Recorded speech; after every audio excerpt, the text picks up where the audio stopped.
Assalamualaikum warahmatullahi wabarakatuh. Perkenalkan, nama saya Sinta Nabila HSB. Di sini saya akan mencoba menjelaskan tentang penggunaan aplikasi IBM SPSS Statistik. Nah, di sini aplikasinya sudah terbuka. Kita akan melihat di halaman pertama itu ada data view dan variable view. Nah, langkah pertama itu kita melihat data yang sudah kita buat sebelumnya. Sebentar. Katanya data butir soal siswa itu sudah kita buat di Microsoft Word, Excel. Nah, teman-teman bisa lihat semuanya di sini ada nama siswa dan tabel soal 1 hingga soal 20. Di sini soal yang benar saya lambangkan dengan angka 1 dan soal yang salah saya lambangkan dengan angka 0. Langkah selanjutnya kita blok semua eh, nilainya, lalu kita copy. Kita copy.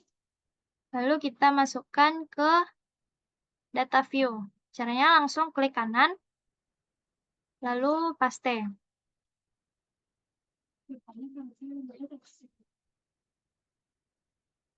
Nah, di sini sudah keluar hasilnya, tapi dalam bentuk desimal. Supaya kita merubahnya menjadi bilangan bulat, kita pindah ke variabel view, lalu di bagian desimal kita ganti menjadi 0. Kita ganti semua menjadi 0.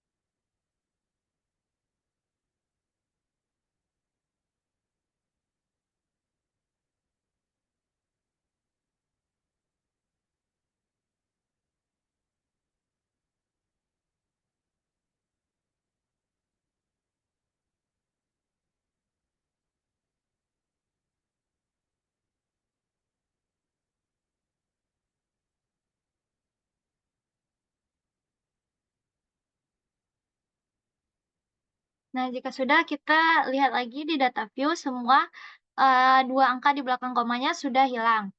Nah, selanjutnya kita mau merubah nama tabel yang di sini dari variabel 1, variabel 2 ke soal 1, soal 2, dan seterusnya. Nah, cara merubahnya, kita klik salah satu nama variabelnya, lalu kita klik edit, lalu lanjut ke find, terus replace. Nah, di sini kita tinggal ubah dari var variabel 000 ke soal. Nah, jangan lupa mengklik replace all, biar semuanya otomatis terganti. Nah, kalau sudah terganti semuanya, tadi di tabel terakhir itu adalah tabel total. Jadi kita tinggal ganti ke total.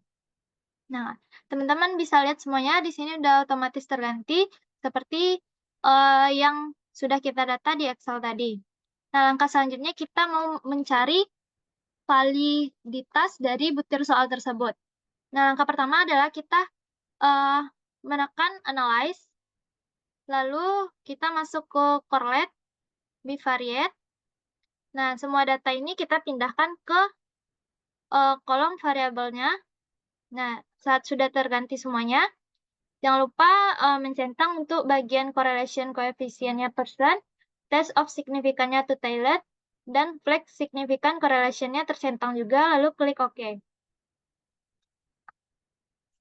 Nah, jika sudah, hasil dari validitasnya sudah keluar. Nah, menurut keterangannya, ada di bawah ini dijelaskan kalau nilainya ada bintang 2, pada nilai tersebut berarti correlation-nya signifikan dalam level 0,01 atau 1%. Jika terdapat 1 bintang di nilai tersebut, correlation-nya signifikan dalam level 0,05 atau 5%. Nah, jika terdapat huruf A kecil di bagian nilainya, berarti variabel itu tidak konstan atau tidak valid. Nah, jika sudah eee, di hasil nilainya sudah keluar, kita lihat data, mmm, yang sudah saya pindahkan ke Word.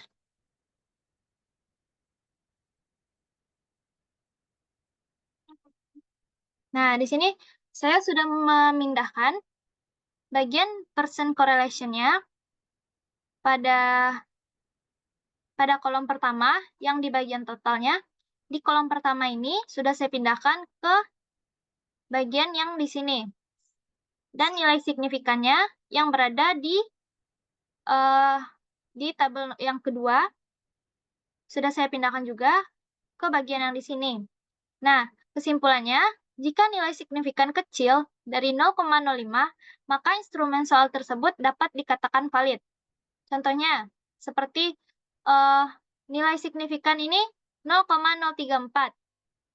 Jika dibandingkan dengan 0,05, berarti 0,034 itu lebih kecil. Berarti soal ini valid. Dan begitu seterusnya. Soal nomor 2, 3, dan 4 dinyatakan tidak valid karena nilainya A kecil, dan berarti semua siswa menjawab soal tersebut dengan benar. Tidak ada satupun siswa menjawab pertanyaan itu dengan salah. Nah, begitu seterusnya. Yang kedua adalah kita bakalan mencari reliabilitas dan data pembeda. Nah, caranya kita bisa langsung ke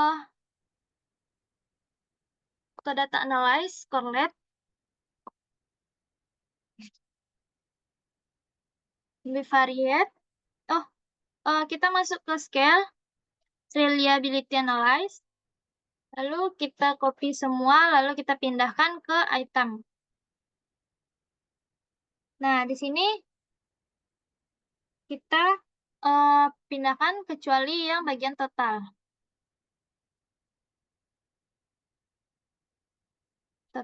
Nah, lalu kita klik bagian statistik, dan kita centang semua yang ada di descriptive for item, scale if item delete. Nah, lanjut kita tekan continue dan modelnya model alpha. Langsung saja oke. Nah, di sini reliability-nya sudah keluar. Di dalam current batch alpha, ini terdapat nilai 0,721. Nah, sesuai ketentuannya, jika nilainya lebih dari 0,6 berarti reliabilitasnya baik. Dan jika di bawah 0,6 berarti nilai reliabilitasnya bisa dikatakan buruk. Nah, selanjutnya kita bakal masuk ke daya pembeda. Daya pembeda di sini kita bisa lihat di item total statistik. Nah, kita fokus pada bagian item total correlation. Nah, di sini sudah terdapat nilai pembedanya, dan saya sudah pindahkan ke Word. Nah, di sini terdapat rentang nilai untuk membedakan soal itu baik, buruk, diterima tapi tidak direvisi, dan diterima tetapi direvisi dengan rentang nilai. Jika nilainya kecil dari 0,20 ke bawah, itu berarti buruk atau tidak bisa diterima. Dan jika nilainya 0,21 hingga 0,29, berarti soal itu dapat diterima tetapi harus direvisi. Jika nilainya 0,30 hingga 0,39, soal itu dapat diterima dan tidak perlu direvisi. Dan yang terakhir, jika rentang nilai 0,40 hingga 1, berarti soal itu baik. Nah, kita lihat nilai dari soal yang pertama, yaitu 0,324. Berarti soal itu terdapat di rentang nilai yang ketiga, dapat diterima dan tidak perlu direvisi. Nah, yang kedua yaitu 0,00, berarti soal itu buruk. Sama halnya dengan soal nomor 2, 3, 4. Nah, soal yang kelima sama buruknya karena nilai 0,40 itu sama saja buruknya dan tidak bisa diterima. Mungkin di soal 10 kita bisa lihat nilainya di sini 0,401, bisa dibilang baik karena dia terdapat pada rentang nilai yang keempat, yaitu baik. Nah, selanjutnya kita akan masuk ke tingkat kesukaran.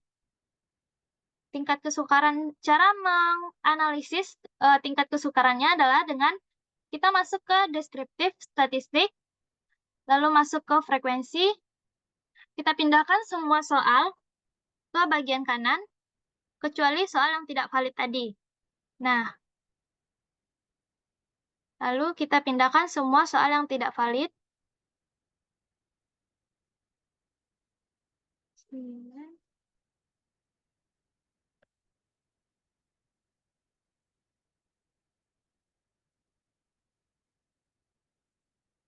Dan totalnya juga kita pindahkan. Nah, jika sudah, kita mengklik tombol statistik, lalu menceklis bagian min, dan continue. Lalu oke. Nah, di sini kita sudah melihat min dari soal 1 sampai soal 20 yang valid tadi. Nah, jika dipindahkan dalam bentuk tabel, terdapat beberapa min yang sudah kita ketahui. Soal nomor 1, minnya 0,93. Nah, untuk mengukur tingkat kesukaran, kita memiliki rentang nilainya. Jika dari 0,30 ke bawah, berarti soal itu sukar. Jika 0,31 hingga 0,70 berarti soal itu sedang. Dan yang terakhir, jika soal itu 0,71 hingga 100 berarti soal itu mudah. Nah, kita lihat soal yang pertama yaitu 0,93. Terdapat di rentang nilai yang terakhir, yaitu berarti soalnya mudah. Nah, yang soal nomor 7, minnya 0,29. Jika dilihat dari rentang nilainya, berarti itu terdapat di rentang nilai yang pertama. Berarti soal itu sukar. Nah, soal yang ke-8 yaitu 0,69, dan rentang nilainya terdapat di rentang nilai yang kedua, berarti soal itu sedang. Begitu seterusnya. Sekian pembahasan dari saya kali ini. Terima kasih. Assalamualaikum warahmatullahi wabarakatuh. Gimana sih?